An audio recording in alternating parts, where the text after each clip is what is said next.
জেগেছিল, দেখি সে করে কি, কিছুই করে না। এশারের নামাজ পড়ে আইসা আরামে ঘুম দিছে, ফজরের সময় উঠছে। ফজরের সময় উঠে চলে গেল মসজিদে। মুআজ ইবনে জাবাল 3 দিন 3 রাত তার বাড়ির মেহমান হয়েছে। মেহমান হওয়ার পরে 3 দিন পর তার হাতটা ধইরা বলে, ভাই সত্য করে বলো, কি তোমার আমল যার বিনিময়ে রাসূল বলেছেন তুমি জান্নাতের মেহমান হবে? রাসূলুল্লাহর সাহাবী সাদ বিন আবি ওয়াক্কাস বলেন, আমার তেমন কোনো আমল নাই, শুধু একটা আমল আছে। কসম খোদার, কোন মুসলমানের প্রতি বিন্দু পরিমাণ আমার অন্তরে হিংসা নাই। আরো জোরে বলেন সুবহানাল্লাহ। আমার অন্তরে বিন্দু পরিমাণ কারো প্রতি হিংসা আছে? নাই হিংসা। আর হিংসুক মানসিক ভাবে কখনোই আরামে ঘুমাইতে পারে না। হিংসুকের ঘুম ভালো হয় না। আরে ঢাকায় গেছে মাত্র 3 বছর হয়েছে, এর মধ্যে দেখি বাড়িতে একতলা ছাদ দিছে, এত টাকা পাইল কই? এইটা নিয়ে গবেষণা চলে চায়ের দোকানে সবচেয়ে বেশি। বিদেশে গেছে 1.5 বছর হয়েছে, এখন দেখি 3 তলা ফাউন্ডেশন দিতে আছে, টাকা পাইল কই? কাড্ডা মারলে খাইছে। ভাই মারলে খাক না চুরি করে রাখাক, আপনার সমস্যা কি? আপনার হিসাব আপনি দেবেন, হ্যাটটা হে দেবে। কোন শয়তানে তার প্রতি আপনার প্রতি হিংসা বাড়ায়া দিল? কিতাবে পড়েছি একজন হিংসুক রাত্রিবেলা ঘুমায় গেছে, জিন আইসা বলতে আছে, তোমার কিছু লাগবে? কিছু লাগবে তোমার? জিন বলতেছে। এবার এই হিংসুক কৃষক বলে, লাগবে কি লাগবে? বলে আমার 2টা গরু লাগবে। এটা আমি বলি নাই, হাকিমুল উম্মাত থানবী লিখেছেন, শিক্ষণীয় কথা হিংসুকদের ব্যাপারে। যে যেমন তার চাহিদাও তেমনই। আমার 2টা গরু লাগবে। জিন বলতে আছে, তোমাকে 2টা গরু দিতে পারি, শর্ত হলো তোমার সাথে যার সাথে ঠেলা ঠেলি ওরে দেবো 4টা গরু। ঠেলা ঠেলি বোঝেন না? বোঝেন না মানে ঝগড়া। যার ছায়া দেখলে আমার রাইতের ঘুম নষ্ট হয়ে যায়। তোমারে দেবো 2টা, পরে দেবো 4টা। কয় আমার একটাও লাগবে না, দরকার নেই। আমারে দেবা 2টা, ওরে দেবা 4টা। ওরে সুবহানাল্লাহ, 4টা দরকারই নেই, একটাও লাগবে না। কেসা কোম্পানির হিংসু। সকালবেলা স্ত্রী প্রশ্ন করল, স্বামী আমার, তোমার চেহারার ভিতরে কেন মলিনতার ছাপ ফুটে উঠেছে? আইছিল, দিবার চাইছিল, নেই নাই। কে আইছিল? কয় জিন আইছিল। কি দিবার চাইছিল? কয় গরু। কয়টা? কয় 2টা। কে লেগে নেও নাই? ওরে দেবে 4টা। ওই কেডা? ওই যার ছায়া দেখলে আমার খাওয়া ঘুম বন্ধ হয়ে যায়। বউ কয় তুমি মগা না অগা? কেন? তোমার তো ফ্রি গরু দেবে 2টা, মাগনা। আরে মাগনা আলকাত্তা যদি বাঙালি পায় পকেটেও নেয়, মাগনা খিচুড়ি যদি পায় এটা নিয়েও তো মাহফিলে মারামারি করে। কথা আসতে বলবেন না, জোরে বলেন, ঠিক না ঠিক? আল্লাহ নাইকে তুমি ঠিকই কইছো। এবার আইলে লয়ে ভালো বলছে, চা আসে কপালে দিয়ে দাও ভাই। কিছুদিন পরে আবার আসছে, কিছু লাগবে। কাহা লাগবে কি? ওই যে কইছি গরু দাও 2টা। মনে আছে? শর্ত কি? কাহা মনে আছে? তোমার দেবা 4টা। দিমু কিন্তু 4টা। দে 4টা। কওয়ার দরকার নাই, কইছো দিন লেগে দিয়ে দাও 6টা, অসুবিধা কি?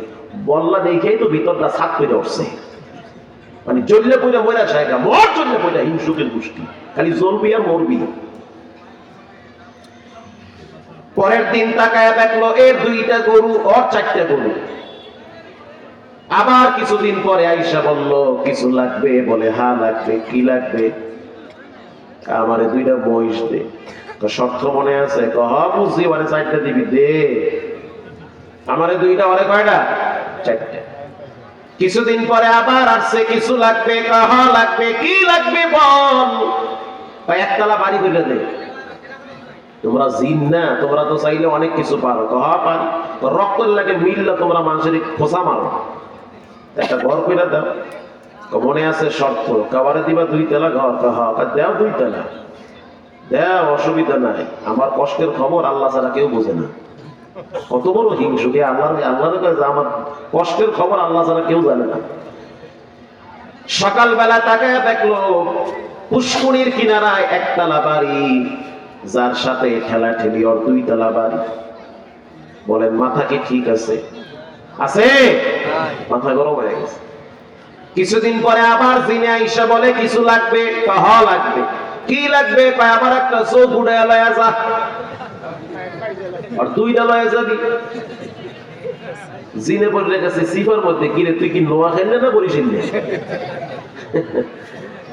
আমার যদি এক চোখ নেওয়া হয় আমি তো আর এক চোখ দিয়া দেখতে পারবো, আর দুইটা লয়া গেলে তো খালে পড়বে। বলেন এমন হিংসুক টাইপের মানুষ আমাদের সমাজে আছে না? আছে। ইমাম সাহেবের পিছনে নামাজ পড়ে, নামাজটা পড়লে বের হওয়ার সময় কয় হুজুর আজকে 5 মিনিট দেরি করে ঘাড়াইছে না, দাওয়াত মনে হয় আরো 2 দিন হয়েছে, এত দেরি তো হওয়ার কথা না। কত বড় নিমক খারাপ যেই ইমামের পিছনে নামাজ পড়ে অথচ তার সমালোচনা না করা পর্যন্ত পেটের ভাত হজম হয় না। বেতন পায় 9,000, এত মোছে মাছে কেমনে চলে? মোছে মাছে বুঝেন? এত তেলে ঝালে কেমনে চলে? আমি মতিঝিলে জুমা পড়াই, খাদেম হলো মসজিদের 6 জন খাদেম।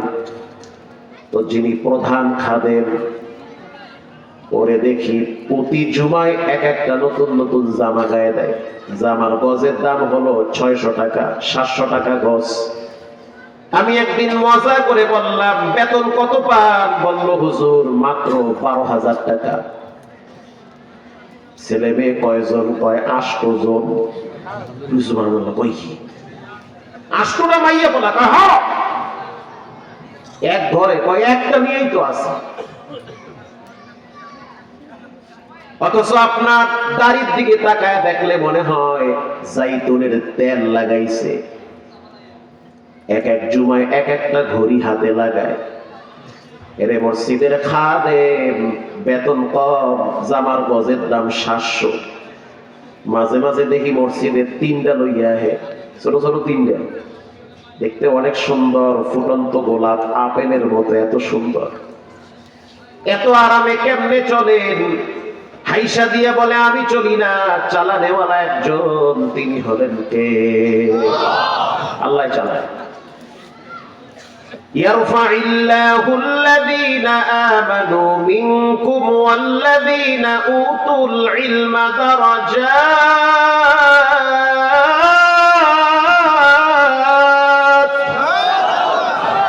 আল্লাহ বলেন যাকে আমি ইলম দান করি, কোরআনের জ্ঞান দেই, তার মর্যাদা সম্মান আমি বাড়ায় দেই। কিন্তু তার ইয়াকিন থাকতে হবে, খালি খাই খাই নাই নাই করলে হবে না। অল্পতে সন্তুষ্ট থাকলে আমি বরকত বাড়ায় দেব। তা আমার চোখ নিবি একটা, ওয়ান নিবি কয়টা? 2টা। এই মানসিকতা যারা লালন করবে তারা জান্নাতের ঘ্রাণ পাবে।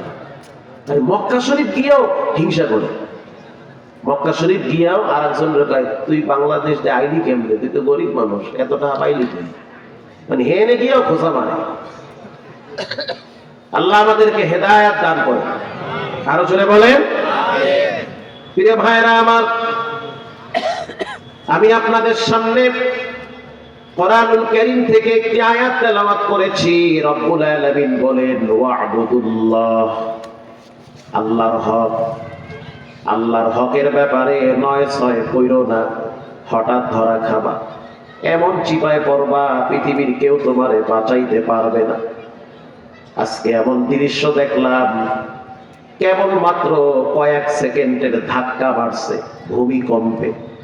এই ধাক্কার ঠেলায় অনেকে দেখলাম মোবাইল ফালায়া দৌড় মারছে, আইফোন ফালায়া দৌড় মারছে, পিছনে চাইও না যে আমার লাখ টাকার মোবাইল কইরা আছে। দোকানে বসে আছে, লাখ টাকা গুনতেছে।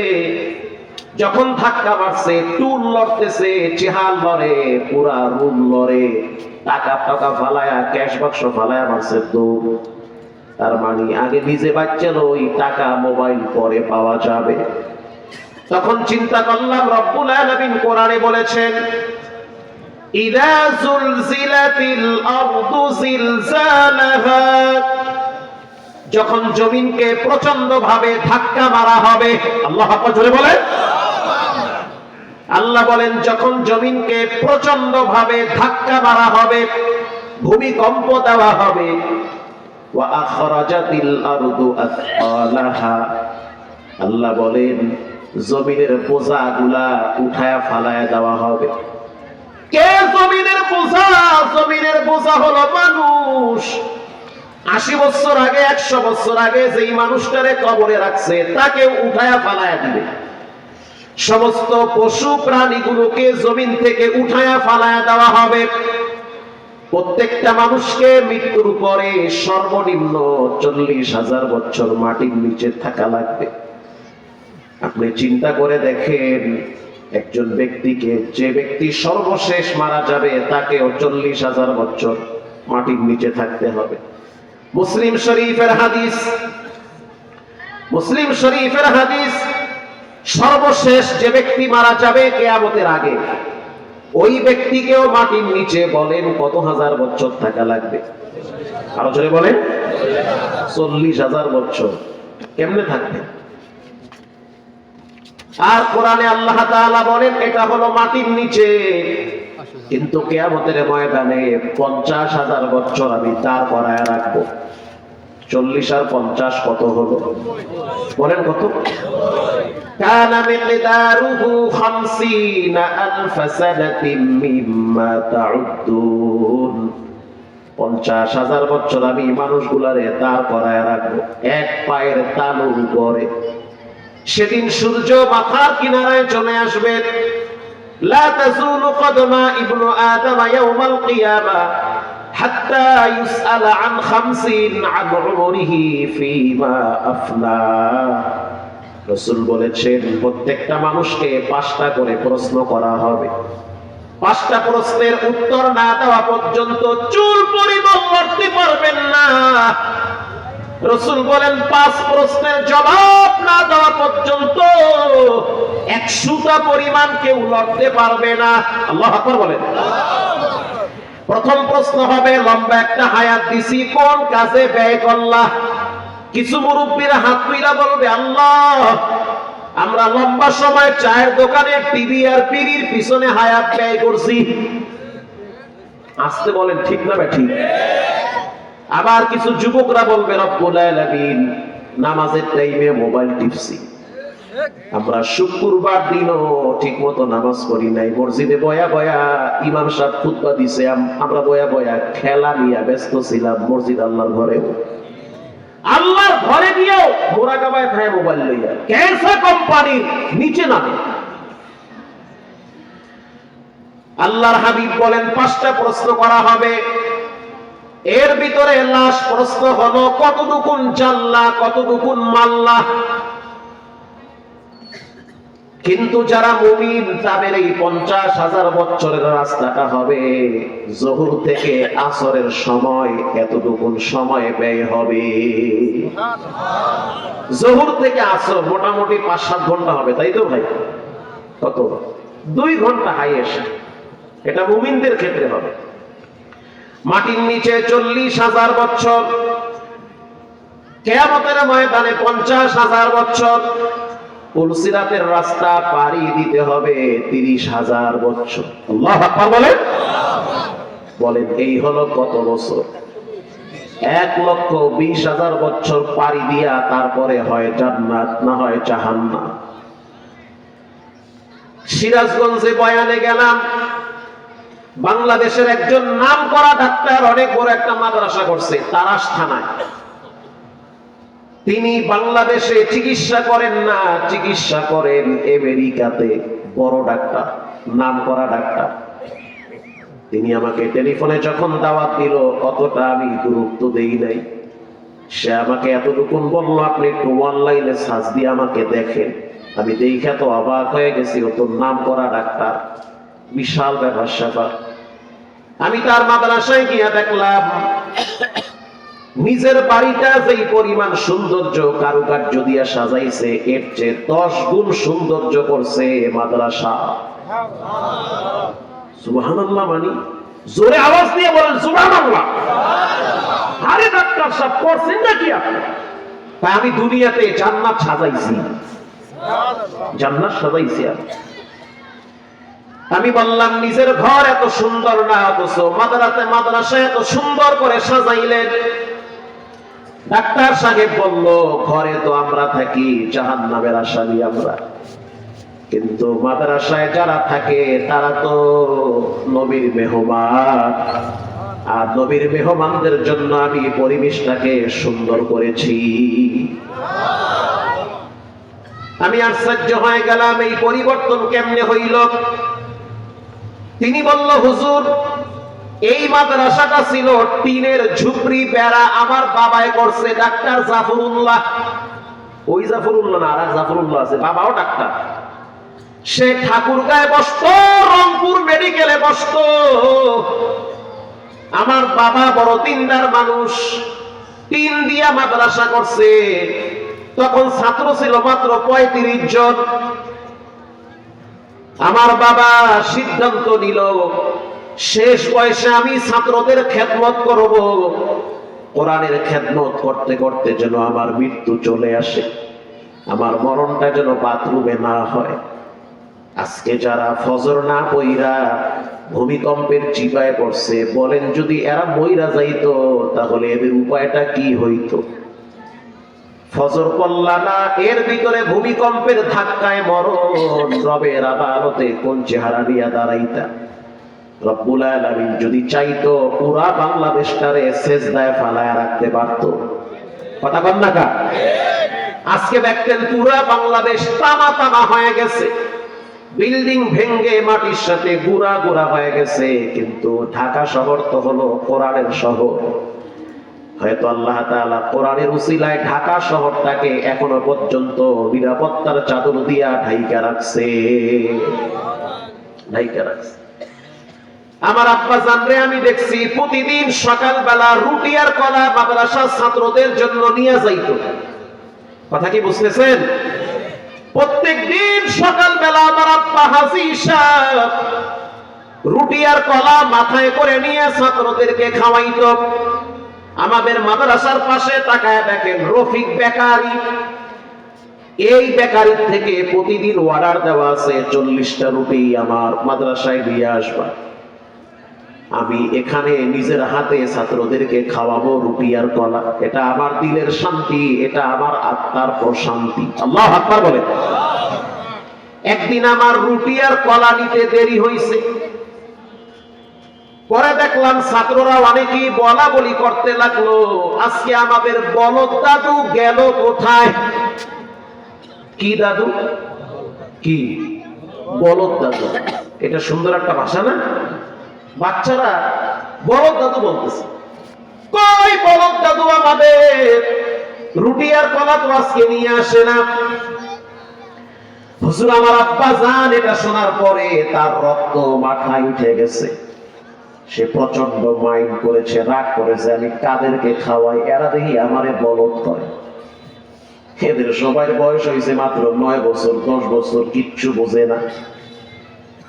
হাজী সাহেব জানলার কিনারায় দাঁড়াইয়া ভালো করে শুনতেছে। একজন আর একজন রে বলে, কিরে বলদ কি আজকে আমগো রুটি খাওয়াইবে না? বলেন রাগ ওঠার কথা কি না? অবশ্যই কথা। জিদ কইরা রুটি আর কলা বাবাই পুকুরে ফালাইয়া দিছে। পুকুরে ফালাইয়া দিয়া ঘরে গিয়া বলতে আছে, বিবি ওস্তাদরে খবর দিয়া বলো মাদ্রাসা তালা লাগাইতে। এদেরকে আমি প্রতিদিন সকালবেলা রুটি কলা খাওয়াই, আর তারা আমারে বলে বলদ দাদু।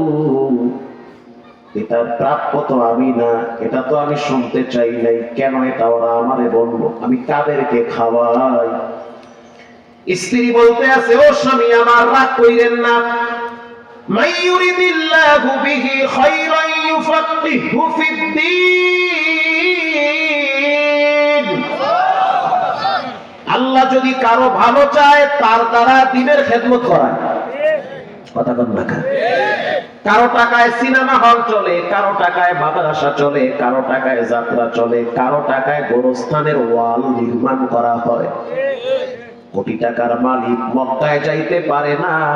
আবার আমি রিকশাওয়ালারে দেখছি 17 সালে বাইতুল্লাহ দেখি গিলাপ দইরা লাব্বাইকের আওয়াজ দেয়। হ্যাঁ রিকশাওয়ালা, কেমনে আইলা মক্কায়? সে বলে আমি দুর্বল, আমার মাওলা তো দুর্বল না। আমি দুর্বল হতে পারি, কিন্তু আমার তো একজন পাওয়ারফুল মালিক আছে, স্রষ্টা আছে। চিৎকার মেরে বলেন তিনি হলেন কে? সে তো দুর্বল না, নিয়ে আইছে আল্লাহ আমার। টাকা থাকলেই হজ করা যায় না, যাকাত দেওয়া যায় না, মাদ্রাসায় দেওয়া যায় না। দান করা, যাকাত দেওয়া, হজ করা টাকার ব্যাপার না, তকদীরের ব্যাপার। স্ত্রী দিনদার মানুষ, স্বামীরে বুঝাইলো রাগ কইরেন না, ওরা যা বলার বলুক। স্বামী বলতে আছে বেশি কথা বললে তোমারও খবর আছে, কোনো কথাই শুনবো না, তালা মারো মাদ্রাসায়। রাত্রিবেলা ঘুমায় গেল, ঘুমের ভিতরে হুজুর আমার আব্বা চিৎকার বেড়ে উঠছে। রাত তখন ৩টা বাজে। সে এ কথা বলতেছে আর অজর ধারায় বাচ্চাদের মতো কাঁদতেছে, সেও বুড়া হয়ে গেছে। কারণ রব্বুল আলামিন মানুষকে স্বপ্নে হাসাইতেও পারে, আবার স্বপ্নে কান্দাইতেও পারে। আমার আব্বা কি নাকি স্বপ্নে দেখলো, চিৎকার বেড়ে উঠছে। আমার মা সে পাখা দিয়া বাতাস করতেছে আর বলতেছে স্বামী আমার কি হয়েছে আপনার? বলে পানি নিয়ে আসো, কলিজা শুকায় গেছে। আমার মা পানি নিয়ে বাবার সামনে দাঁড়াইছে। আমার আব্বা অসুস্থ মানুষ, বুড়া মানুষ, যখন পানি নিয়ে সামনে দাঁড়াইলো তখন আমার আব্বা বলতে আছে যে আমি যখন ঘুমায় গেলাম, আমি ঘুমের ভিতরে স্বপ্নে দেখতেছি কিয়ামতের ময়দান কায়েম হয়ে গেছে। মানুষগুলা পাগলের মতো ছুটাছুটি করতেছে। وقال الإنسان ما لها, মানুষগুলা বলবে কি হলো, কেন এমন হইতেছে? সবাই দেখি ল্যাংটা দাঁড়ায় আছে, হঠাৎ এমন কেন হয়ে গেল? আজকে যেমন অনেকেই বলা বলি করলো কি হয়ে গেল, হঠাৎ কি হইল? যে লোকটা লিফটে দাঁড়াইছে ভয়ের ঠেলায় প্রস্রাব করে দিয়েছে লিফটের ভিতরে কেরানীগঞ্জে। যেই লোকটা ঘুমের ভিতরে ছিল ডরে সব ফালায়া দৌড় মারছে আর বলে কি হইল, কি হইল, কি হইল? আল্লাহ বলেন এমন একটা দিন আসবে সবাই বলবে কি হইল। 30 বছর আগের মানুষটা দেখি হঠাৎ লাফ দিয়া খাড়ায় গেছে, দাদারে দেখতেছি আমার সামনে দাঁড়ায় গেছে, তাও আবার উলঙ্গ। বিবি আবার আমি স্বপ্নে দেখলাম কিয়ামতের ময়দান কায়েম হয়ে গেছে। মানুষ পানির পিপাসায় চিৎকার মারতেছে, কারো জিহ্বা নাভি পর্যন্ত ঝুলে পড়েছে। আর ওই সময় আমি তাকায় দেখলাম পুলসিরাতের দরওয়াজার সামনে আমার ছাত্ররা দাঁড়ায় দাঁড়ায় রুটি আর কলা নিয়ে খেলাধুলা করতেছে। দুই একটা ছাত্র আমারে দেখা বলতে আছে ওই তাকায় দেখ আমাদের বলদ দাদু দাঁড়াইয়া আছে। আর একজনে বলতে আছে বিপদে আছে, ধইরা টাইনা রাস্তা পার কইরা দাও। যেই বাচ্চাটা সবচেয়ে ছোট সে আমারে ধইরা পুলসিরাতের রাস্তা টান মাইরা বিজলির মতো পার করায় দিছে। এরপরে আমি প্রায় 7 কোটি টাকা খরচ করছি এই মাদ্রাসার পিছনে, কারণ চিন্তা করে দেখলাম এটাই হবে আমার আখিরাতের বড় পুঁজি। আল্লাহু আকবার বলেন। আল্লাহ রাব্বুল আলামিন কোরআনে বলেন ওয়া'বুদুল্লাহ, প্রথম একজনের হক আদায় করা লাগবে। চিৎকার মেরে বলেন তিনি হলেন কে? আল্লাহর হক। আল্লাহর হক প্রতিদিন 5 ওয়াক্ত সালাত আদায় করা লাগবে। নামাজের ক্ষেত্রে গরিবসি করা যাবে না। যারা মুসলমান প্রাপ্ত বয়স্ক হয়েছে আকল বিবেকবান তাদের উপরে 5 ওয়াক্ত নামাজ ফরজ করেছেন কে? এই সমাজের সন্তানদেরকে মা বাবারা প্রাইভেটের জন্য আর কোচিং এর জন্য যেই পরিমাণ ধমক দেয় এর অর্ধেক নামাজের জন্য ধমক দেয় না। সকালবেলা যদি মেয়েটা কোচিং এ না যায় মা রাগ করে, ছেলেটা যদি প্রাইভেটে না যায় মায়ের মেজাজ গরম হয়। অথচ বাবার চোখের সামনে ছেলে ঘুমায় মেয়ে ঘুমায়, একদিনও বাবায় নামাজের কথা বলে না। কসম খোদার লিখে রাখেন কাফারা দেওয়া লাগবে না। যেই মা বাবা ছেলে মেয়েকে নামাজ চিনায় না, রোজা চিনায় না, যাকাত চিনায় না, হজ চিনায় না, কুরবানি বুঝায় না, কিবলা চিনায় না, পশ্চিম চিনায় না, কাবা চিনায় না, আল্লাহ এবং রাসূলকে চিনায় না, একটা সময় দেখবেন এই ছেলে মেয়েরা মা বাবাকেও চিনবে না। আসতে বলেন ঠিক কিনা? চিনবে না। মুক্তা মেডিকেলের পিছনে একটা মাদ্রাসা আছে, মারকাজুল ফুরকান ইন্টারন্যাশনাল মাদ্রাসা, সচিবের ছেলে পড়ে। অনেক ভিআইপি প্রতিষ্ঠান, ঢুকতেই মোটামুটি বোঝা যায় যে কই ঢুকছি আমি। এত উন্নত গর্জিয়াস, 4টা শাখা। উত্তরা একটা, মিরপুর একটা, নারায়ণগঞ্জে একটা, মতিঝিলের পাশে মুগদায় একটা। তা আমার মসজিদের একেবারেই পাশে হলো মারকাজুল ফুরকান। তো প্রিন্সিপাল সাহেব খুব ভালো মানুষ, উদার দিনের মানুষ, যার দিল যত বড় তার মর্যাদা তত বেশি। আলহামদুলিল্লাহ বলেন। তো তিনি আমাদেরকে কারগুজারি শোনাইতেছে যে ভাই, পরিস্থিতি খুবই ভয়াবহ। এই সমাজের মা বাবারা ছেলে মেয়ের প্রতি যেই পরিমাণ জাগতিক শিক্ষার জন্য শাসন করে, এর অর্ধেক দ্বীনি শিক্ষার জন্য শাসন করে না। এজন্য ছেলে মেয়েরা দিন দিন নেশাখোর হয় আর মা বাবাকে ধরে ধরে বৃদ্ধাশ্রমে পাঠায়। কথা আসতে বলেন, ঠিক না ব্যাঠিক? ঠিক কথা এটা। তিনি বলেন আমার প্রতিষ্ঠানে একজন মা তার বাচ্চা নিয়ে আইসা কমপ্লেইন দিয়েছে। আমার দিকে তাকান। একজন মা তার সন্তানকে নিয়ে আসছে প্রিন্সিপালের সামনে যে ওস্তাদ, এটা আমার ছেলে, আপনার এই মারকাজে পড়ে। কোন ক্লাসে পড়ে?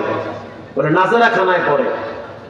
চমৎকার মেধার অধিকারী, কিন্তু সমস্যা হইল ও হঠাৎ হঠাৎ রাগ করে। ছোট মানুষ হঠাৎ চাইতে যায়, বুঝলেন? মানে হঠাৎ রাগ করে। শুধু রাগ করে না, ও মাঝে মাঝে আমি মায়ের গায়ে হাত তুলে, শুধু আমার গায়ে না, ও মাঝে মাঝে টিভির রিমোট দিয়া ওর বাবার শরীরে ফিক্কা মারে। কথা কি বুঝতেছেন?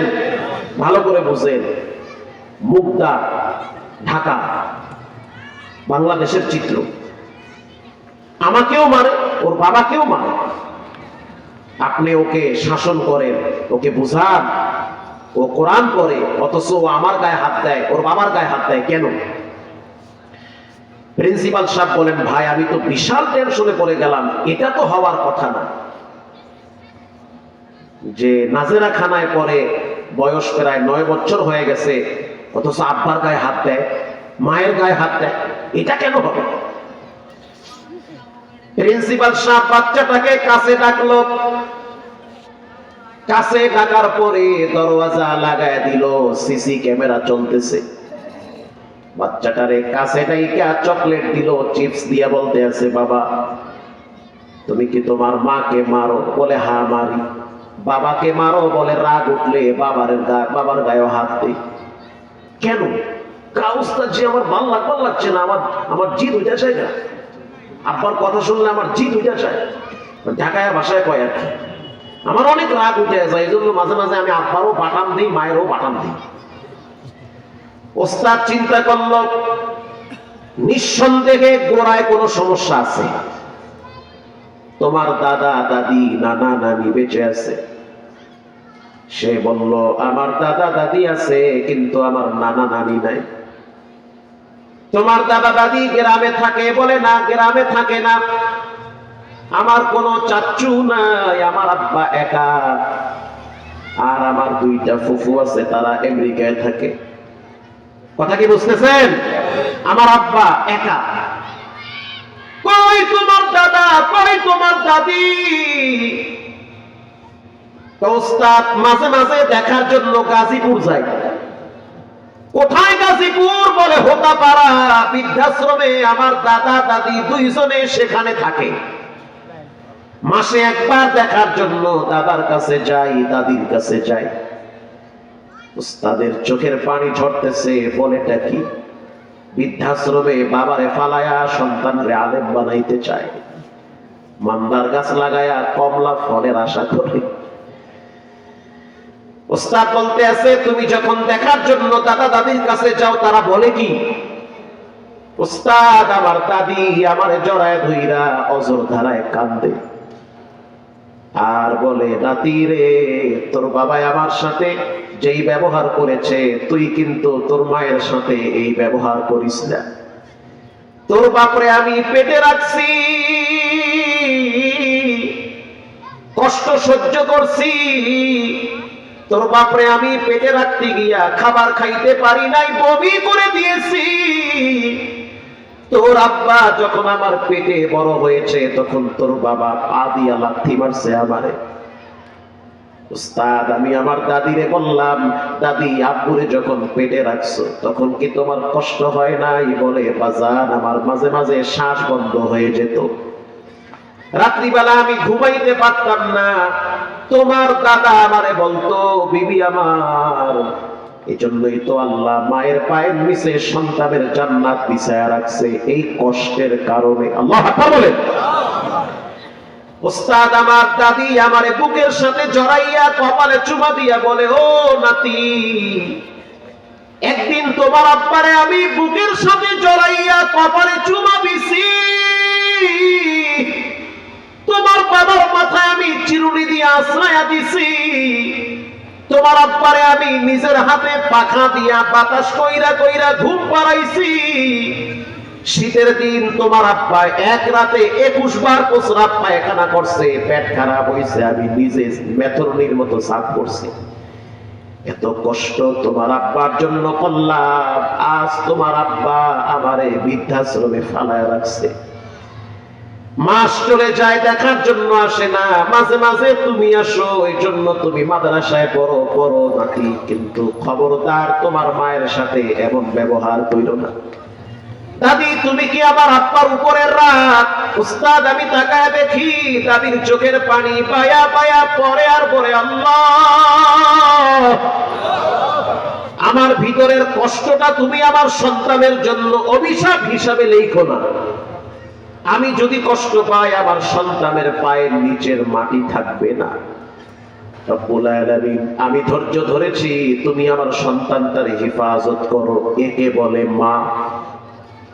উস্তাদ বলতে আছে যে, বাবাজি, এবার বলো তোমার দাদা তোমার সাথে কি আচরণ করে? বলে, আমার দাদাই বৃদ্ধাশ্রমের ভিতরে বড় বড় পুষ্কুনি আছে, সেখানে বসি ফালায়া মাছ ধরে। আমি যখন তার পাশে যাই তখন মাছটা ধইরা বলতে আছে, তুমি থাকো, দুপুরে ভাজি কইরা তোমারে খাওয়াবো। তখন আমি বললাম, এই মাছ ভাজি কি আব্বুরে খাওয়াবেন না? তখন আমার দাদার চোখের গোড়ায় পানি দেখছি, তোমার আব্বুরে আমি কত যে খাওয়াইছি। আমি একটা শাক 3 মাস গায়ে দিছি, সরকারি চাকরি করতাম, সীমিত বেতন পাইতাম, সেই চাকরির টাকা বাঁচায়া বাঁচায়া তোমার বাবারে আমি অফিসার বানাইছি। আমি নিজে দুধ খাই নাই, তোমার আব্বারে গরুর দুধ প্রতিদিন রিজার্ভ করে দিতাম, ইউনিভার্সিটির মেসে থাকতে কষ্ট হয়, ফ্ল্যাট ভাড়া করে রাখতাম। আজ তোমার বাবার গাড়ি আছে, বাড়ি আছে, আমাদেরকে বোঝা মনে হয়, এজন্য আমাদেরকে বৃদ্ধাশ্রমে ফালায় রাখছে। নাতি রে, মারা গেলে তুমি জানাজা পড়াবা। উস্তাদ, আমার নানা বলেছে আমারে জানাজা পড়াইতে, আমার দাদা বলেছে। এটা বলার সাথে সাথে প্রিন্সিপাল সাহেবের চোখের গোড়ায় পানি চলে আসছে। প্রিন্সিপাল সাহেব বলতে আছে, বাবা, তোমার আব্বা আম্মারে আগে কয় বেলা মারতা? কয় 1 বেলা মারতাম। এখন থেকে লেখা রাখবা, প্রতিদিন 3 বেলা বাবারেও মারবা, মায়েরও মারবা। কথা বল না কার ঠিক আসতে বললে আল্লাহ দেখে রাখেন কারা আসতে ঠিক হয়, ঠিক না বেঠি? সকালে একবার বাবারে বাটাম দিবা, বিসমিল্লাহ সারা, চামচ দিয়ে বাড়ি দিবা কপাল বাঁচাইয়া। সন্ধ্যার টাইমে টিভি উঠাইয়া মায়ের মাথায় আঘাত করবা, 3 বেলা পিটাবা। কারণ যেই বাপ তার মা বাবাকে বৃদ্ধাশ্রমে ফালায়া ছেলেরে আলেম বানাইতে চায়, এই ছেলে আলেম তো হবে না, বরং সন্ত্রাস ডাকাত হবে। এক সময় এমন হবে, বাবার লাশ দাফন করবে না, সম্পদ নিয়ে মারামারি করবে। এবার ওই মহিলাটাকে ডেকে বলল, শুনেন, সন্তানকে মাদ্রাসায় পড়াইবেন, শ্বশুর শাশুড়িকে বৃদ্ধাশ্রমে রাখবেন, সন্তান আলেম হবে না, বরং জালেম হবে, ও খুনি হবে, সন্ত্রাস হবে। তার চাইতে আপনার শ্বশুর শাশুড়িকে বাসায় নিয়ে আসেন। এতবার বুঝাইলো, এত চেষ্টা করলো, কিন্তু রাজি হয় না। বাঙালি কেমন বেকার, ছেলেরে শিক্ষিত বানাইবে, মা বাবার ভক্ত বানাইবে, অথচ আপন মা বাবারে বৃদ্ধাশ্রমে ফালায়া রাখবে। এই জন্য প্রিয় ভাইয়েরা আমার, প্রথমে আপনাদের দায়িত্ব হলো একজনের হক আদায় করা, তিনি হলেন কে? 2 নম্বরের দায়িত্ব, ওয়াবিল ওয়ালিদাইনি ইহসানা। আল্লাহ বলেন, মা বাবার সাথে সৎ ব্যবহার করো। একটা লোক উঠা বসা করবেন না, দিলের কান লাগায় শোনে। কুকুর তার মালিকরে চিনে, মানুষ তার মালিকরে চিনে না। কুকুরকে যদি আপনি একটা রুটি দেন, সে আপনাকে দেখে চিনে রাখবে। আপনার দোকানের সামনে পা বিছাইয়া সারা রাত পাহারা দিবে। কিন্তু মানুষ এত খারাপ, রবের দেওয়া সব নুন খায়, মাগার রবের হক গুণগান গায় না, তার হক আদায় করে না। এজন্য রব্বুল আলামিন বলেন, ইম্মা ইয়াবলুগান্না ইনদাকাল কিবরা আহাদুহুমা আও কিলাহুমা ফালা তাকুল লাহুমা উফফিন ওয়ালা তানহারহুমা وقل لهما قولا كريما واخفض لهما جناح الذل من الرحمة واخفض لهما جناح الذل من الرحمة وقل رب ارحمهما كما ربياني صغيرا।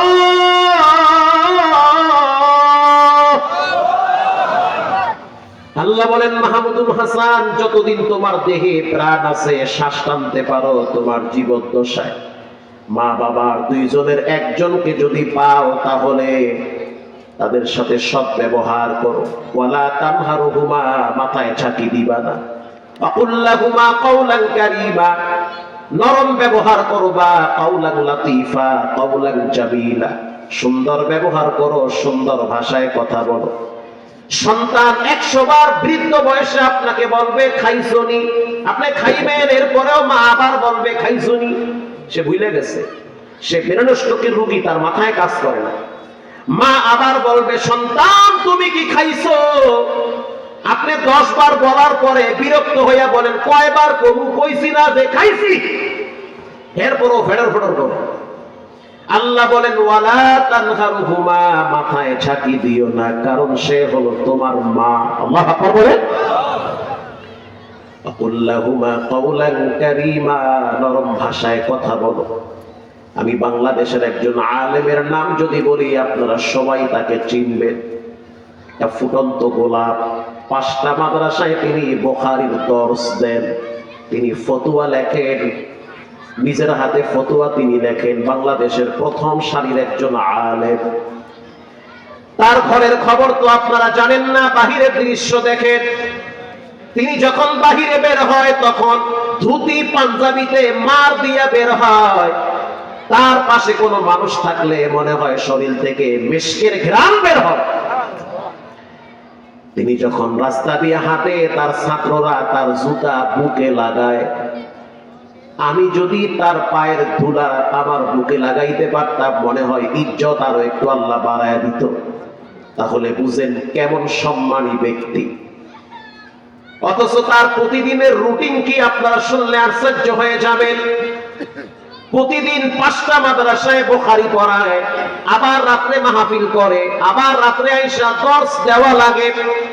কিন্তু প্রতিদিন ফজরের নামাজের আগে তাকে উঠতে হয় শুধু বাবার জন্য। 4টার সময় সবাই ঘুমিয়ে থাকে, শীতের রাত, কিন্তু সে ঘুমাইতে পারে না, কারণ তাকে ফজরের আজানের আগে উঠতে হয়। কেন? বাবাই বিছানায় প্রস্রাব পায়খানা করে দিছে, নিজের হাতে সাফ করা লাগবে, এজন্য পানি গরম করা লাগবে। পানি গরম করতে গেলে ঘুম থেকে আগে উঠতে হবে। তিনি বলেন, স্ত্রী ঘুমায়, সন্তান ঘুমায়, আমার চোখে ঘুম নাই, অ্যালার্ম দিয়া রাখি, 1 ঘন্টা ঘুমাইতে পারি, 1.5 ঘন্টা ঘুমাইতে পারি, তারপরে আর ঘুমাইতে পারি না। আমি আমার আব্বার রুমে গিয়া দেখি বাবায় প্রস্রাব কইরা কম্বল খাতা সব ভিজায় ফেলাইছে। বয়স্ক মানুষের প্রস্রাবের অনেক গন্ধ। 1 দিন আর 2 দিন না, প্রায় 22 বছর পর্যন্ত বাবায় বিছানা বন্দী। কি পরীক্ষা আল্লাহর পক্ষ থেকে শুরু হয়ে গেছে। স্ত্রী আপনার বাবার খেদমত করবে না, সন্তানরাও করবে না, আপনি তার ছেলে, আপনারই করা লাগবে, করতে হবে। করতে গিয়ে যদি চাকরি তালাক দেওয়া লাগে, দাও তালাক। করতে গিয়ে যদি অনেক কিছু বিসর্জন দেওয়া লাগে, সব দাও। রাসূল বলেছেন, ওয়ালা তাউকান্না ওয়ালিদাইক ওয়া ইন আমারাকা আন তাখরুজা মিন আহলিক ওয়া মালিক। প্রয়োজনে সম্পদ ছেড়ে দাও, পরিবার ছেড়ে দাও, তারপরেও মা বাবা ছাড়া যাবে না। থাকো বুড়া মিয়া, ওই বুড়ি মা বাবা নিয়েই চুপচাপ এক জায়গায় পড়ে থাকো, কারণ তাদের শেষ বয়সে তুমি ছাড়া আর কেউ নাই। সকালবেলা পানি গরম করে বাবারে পরিষ্কার করে, এরপরে আলমারির থেকে নতুন একটা জামা বের করে প্রায় 80টা জামা বাবার জন্য বানায় রাখছে, প্রতিদিন এক একটা পরায়। কারণ বাবায় প্রস্রাব পায়খানা করে দিছে, কি হইছে, বাবার ভিতরে তো বোধ শক্তি আছে, তারে তো পচা কাপড় পরানো যাবে না, যাবে না। নতুন জামা পরাইয়া বাবারে কেবলার দিকে বসায়া রাখি। কেবলা কোন দিকে? এদিকে কেবলা, এইরকম বসায়া রাখি। পিছনে একটা বালিশ দেই যেন বাবায় পইরা না যায়। কেবলার দিকে ফিরায়া বাবারে বসায়া রাখি আর বলি, আব্বাজান আপনি ইশারায় হলেও সালাত আদায় করেন, কারণ হতে পারে জোহরের আগে আপনার মৃত্যু হয়ে যাবে। মরণটা যেন এমন হয় যে আপনি ফজরের সালাত ইশারায় হলেও আদায় করেছেন। সুবহানাল্লাহ বলে। এটা একটা আলেম সন্তানের চিন্তা ফিকির। এরপরে বাবারে নিজের হাতে সুজি খাওয়াইয়া নামাজ পড়ার জন্য মসজিদে যাই। বিবিরে টেলিফোন কইরা বলি, বাবারে সময় রাখো, শুধুমাত্র সময় রাখে। দুপুরের টাইমে আইসা আবার বাবার প্যাম্পাস গুলা খুইলা নতুন প্যাম্পাস করাই, নতুন পোশাক পরাই। আবার যখন বিছানা নষ্ট করে নিজের হাতে বাথরুমে নিয়ে নিজের হাতে বাবার পায়খানা প্রস্রাবের খাতা সাফ করি। এরকম প্রতিদিন চলতেছে, একদিন আর 2 দিন না, দীর্ঘ 22 বছর পর্যন্ত। দেখি মামু বাড়ির কথা, 22 বছর এক টানা চলে। তিনি একদিন এক মজমার ভিতরে বলেন, আমার আব্বা জান আমার মাজার ভিতরে একটা লাঠি বেড়েছে। মাজায় যখন লাঠি মারছে এমনে মারে নাই, প্যারালাইজ রোগীদেরকে ধরতে গেলে অনেক সময় মেজাজ গরম হয়ে যায়। রোগীদের মেজাজ গরম থাকে, খিটখিটি ভাব থাকে, উল্টাটা বোঝার চেষ্টা করবে। আমার আব্বার ডান হাত পা অবশ হয়ে গেছে। এই কথা না হইল আমাকে 10 বার বলেছে আমার শায়েখ, ওই আলেমের দিকে তাকাও, যে আলেম আব্বা আম্মার কাছ থেকে সম্মান আর সম্পদ কিনে নিয়েছে। আল্লাহু আকবার জোরে বলে। তার বাহিরের অবস্থা এমন দেখো, ভিতরের অবস্থাটা দেখলে বুঝবা রব্বুল আলামিন তার উপরে কত বড় পরীক্ষা নিতেছে। প্রতিদিন সকালবেলা এমন পরিষ্কার করা লাগে, ধরতে গিয়া বাবা একদিন লাথি মেরেছে, পায়ের আঘাত আইসা মাজায় পড়ছে, তখন ওয়ালের সাথে বাড়ি খাইল। তো আর একজন আলেম বলল, মুফতি সাহেব আপনি যখন আঘাতপ্রাপ্ত হইছেন আপনার কেমন লাগে? সে তখন বলেছে, আমার আব্বাই যখন লাথি মারছে আমি আমার বাবার পায়ের ভিতরে চুমা দিছি। আব্বার পায়ে আমি চুমা দেই নাই, বরং আমি জান্নাতের দরওয়াজায় চুমা দিছি। আমার আব্বা আবেগে আপ্লুত হয়ে আমার জড়ায় ধইরা বলতে আছে, বাজার আমি তোমার উপরে অন্যায় করছি, তুমি আমার প্রস্রাব পায়খানার খাতা সাফ করো, আবার তোমাকে আঘাত করি। যাও, আমি রবের দরবারে দোয়া করলাম রব্বুল আলামিন যেন যুগ শ্রেষ্ঠ আলেমদের কাতারে তোমার নামটা লেখায়া দেয়। তার নামটা আল্লাহ ঠিকই লেখায়া দিল। আমি এমন সেনাবাহিনীর অফিসার দেখছি যিনি এখন ক্যান্টনমেন্টে চাকরি করে সাভারে। আমি তার বাসায় একবার না একাধিকবার গেছি, নবীনগর তার বাসা। বাংলাদেশের সেনাবাহিনীর অফিসারদের ভিতরে তার নামটা 1-2 দিনের ভিতরে থাকবে। তো আশ্চর্য বিষয় হলো, ঘরে গিয়া দেখলাম যে রুম তার অনেক সুন্দর কারুকার্য করা। সে আমাকে বলল, হুজুর আমার আব্বার রুমে একটু চলে, আমি আপনার বয়ান নেড়ে দেখি, বড় ভালো লাগে, বড় মহব্বত করি। গেলাম তার বাবার রুমে, গিয়া দেখলাম 2টা আলাদা খাট, 2টা আলাদা খাটে কম্বল দিয়া পেঁচানো 2 জন ব্যক্তি। প্রশ্ন করলাম 2 জন কারা? বলে এই 2টা হলো আমার জান্নাত। আল্লাহু আকবার বলে। ডান পাশে হাত দিয়া বলল, ওই মহিলাটা হলো আমার মা, আর এই বুড়া মানুষটা হলো আমার আব্বা। আমি প্রতিদিন ডিউটি করার পর যখন আমি বাসায় আসি, আমার প্রতিদিনের কাজ হলো নিজের হাতে এদের পায়খানা প্রস্রাবের খাতা ধুয়ে দেওয়া। এজন্য যুবক ভাইরা আমার রব্বুল আলামিন বলেন, খবরদার ওয়াখফিদু লাহুমা জানাহাদ দুল্লি মিনার রাহমা, তোমরা রহমতের ডানা বিছায়া দাও মা বাবার জন্য। শুধু তাই না, তাদের জন্য দিল খুলে দোয়া করো রব্বুল আলামিন যেন মর্যাদা সম্মান বাড়ায়া দেয়। আল্লাহু আকবার বলেন। প্রিয় ভাইরা আমার, এর জন্য রবের হক, এরপরে মা বাবার হক। আল্লাহ রাব্বুল আলামিন কোরআনে এবার কি বলেন শুনেন। কষ্ট হয় আপনাদের? ইয়াসআলুনাকা মাযা ইউনফিকুন কুল মা আনফাকতুম মিন খায়রিন ফালিল ওয়ালিদাইনি ওয়াল আকরাবিন। ওগো আমার হাবিব, আপনার কাছে মানুষ বলবে টাকা পয়সা কোথায় ব্যয় করব? আমার দিকে এই শেষের 10 মিনিট বয়ান মিস করবেন, পুরো বয়ান মিস করবেন। অনেক মানুষকে দেখি বাবার দরবারে গরু নিয়ে যায়, অথচ মায়ের জন্য পুরা বছরে 5 কেজি গরুর গোশত কিনে দেয় না। অনেক যুবকের ঘরে দেখি নিজের খাটটা 1.5 লাখ টাকা দাম, আর মায়ের রুমের খাটটা হলো ভাঙ্গা চোখির পায়া। বাবার রুমে গিয়ে দেখি ব্রিটিশ পিরিয়ডের ফ্যান ঘুরে, তার আবার পাখাটা বেঁকা, স্টার্ট দিলে মনে হয় টমটম চলে। আর স্ত্রী নিয়ে যেই রুমে থাকে ওই রুমের ফ্যানটা হলো ব্র্যান্ডের ফ্যান। ও যুবক, এমনটা তুমি কেন করলা? যখন তুমি ছোট ছিলা তোমার আব্বা আম্মা তো তোমার সাথে এমন করে নাই, বরং তোমার আব্বা আম্মা মাটিতে ঘুমাইছে, তোমার খাটে ঘুম পাড়াইছে। তোমার আব্বা আম্মা পাতলা কম্বলে ঘুমাইছে, তোমারে বিদেশি কম্বলে ঘুম পাড়াইছে। আজ মা বাবা বুড়া বুড়ি হয়ে গেছে, তাদেরকে তুমি পচা কম্বলে শোয়াও, নিজে বিদেশি কম্বলে শুইয়া থাকো।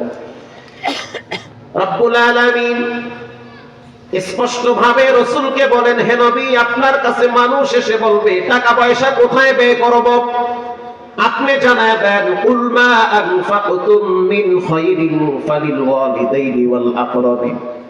টাকা পয়সা ব্যয় করার প্রথম খাত হলো মা আর বাবা। আল্লাহু আকবার বলেন। টাকা পয়সা ব্যয় করার প্রথম জায়গা হলো মা বাবা। গোপনে বাবার পকেটে 50 টাকা ঢুকাইয়া দাও, গোপনে মাকে 100 টাকার নোট দাও, দেখবা মা গোপনে টাকার উপরে চুমা খাবে। তোমার যেমন পকেট খরচ লাগে, তোমার মায়েরও তো পকেট খরচ লাগে। তুমি যেমন বন্ধু বান্ধবের বাড়ি বেড়াইতে চাও, তোমার মা তোমার বোনদের বাড়ি বেড়াইতে গেলেও তো টাকা লাগে।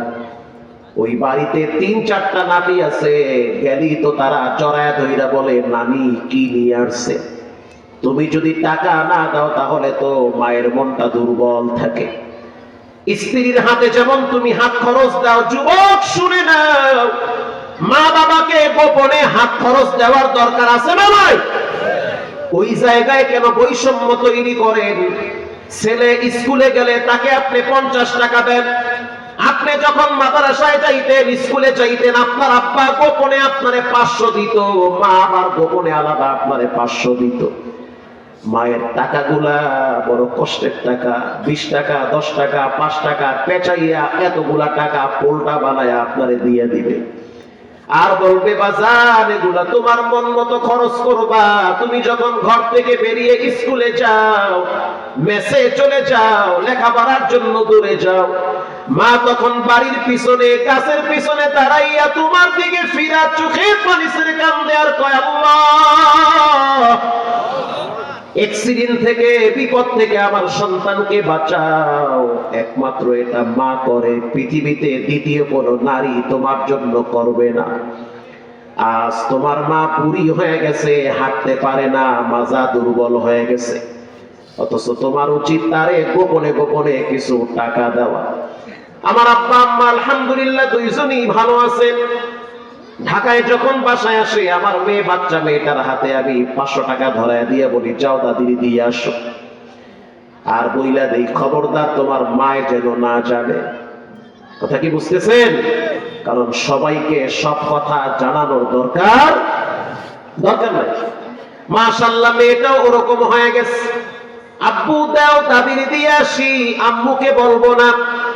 আমি জানলার ফাঁক দিয়ে তাকায় দেখি যখন মেয়েটা টাকাটা দেয়, তখন আমার মা আমার মেয়েটারে জড়ায় ধইরা কপালে চুমা দিয়া বলে, বুঝছি তোর আব্বাই দিছে। তখন আমার কাছে মনে হয় কোটি টাকার সম্পদ ব্যয় করলে যেই পরিমাণ মানুষ খুশি হয়, তার চেয়ে বেশি খুশি করা যায় মা বাবারে 50 টাকা দিয়ে। এজন্য আব্বা আম্মার প্রতি সদয় হন, তাদের প্রতি রহমতের হাত বিছায় দেন। এখানে এমন মানুষ আছেন যে কিনা নিজের হাতে নিজের মায়ের কবরে রাখছে। শবে বরাতের দিন ঢাকা শহরের অলিতে গলিতে মানুষের হাঁটাহাঁটি পদাচারণা আছে না নাই? শবে বরাতের রাত্রে গত বছর যখন আমি মতিঝিলে বয়ান করে আজিমপুর দিয়ে যাইতেছি, তো মাহফিল ছিল কিশোরগঞ্জে নীলফামারী, যাই নাই কারণ শবে বরাতে থাকা লাগবে মসজিদ। রাত 2টার সময় যখন আজিমপুর গোরস্থানের পাশ দিয়ে যাইতেছি, খুব করা মানুষ তার মা বাবাকে কবরের ভিতরে দেখতে পারে না, কিন্তু ফাঁক দিয়া দিয়া মা বাবার কবরস্থান দেখে। এক যুবককে দেখলাম জায়নামাজ ঘাড়ে নিয়া রিলিং ধইরা অজর ধারায় কাঁপতেছে। আমি চুপচাপ বসে আছি, দেখতেছি মানুষের অবস্থা কেমন। আমি নাইমা গোরস্থানের ভিতরে ঢুকলাম। ঢোকার পরে দেখলাম ওই যুবক লম্বা সময় রিলিং ধইরা অজর ধারায় কাঁদে। সামনে গেলাম, ওখানেও গিয়া দেখলাম গোরস্থানের ওয়াল ধইরা কপালটা ঠাকাইয়া চোখের পানি ছেড়ে কান্দে আর কয়, আমার মা এখানে ঘুমায়, আমার কলিজার টুকরা আমার আব্বা এখানে ঘুমায়। যতদিন মা বাবা ছিল ততদিন আমার খবর নিয়েছে, এখন আমার আব্বা আম্মা নাই, আমার খোঁজ খবর নেওয়ার মতো আপন মানুষ ঘরে নাই। আমি একজনকে বলি ফেললাম, এত যে লম্বা সময় কাঁদলেন, কার জন্য কাঁদলেন? ছেলে কি এখানে শুয়ে আছে? বলে, হুজুর আমার দুনিয়া আখিরাতের চাবিকাঠি সফলতা এখানে ঘুমিয়ে আছে। প্রিয় যুবক ভাইয়েরা আমার, আজ থেকে ওয়াদা করেন জীবনে কোনোদিন নামাজ ছাড়বো না, হারাম খাবো না, আব্বা আম্মার সাথে বেয়াদবি করবো না, মা বাবাকে এক্সট্রা ভাবে পকেট খরচ দিব। জানি না কার না জানি দোকানে কাপড়ের কাপড় হাজির হয়ে গেছে।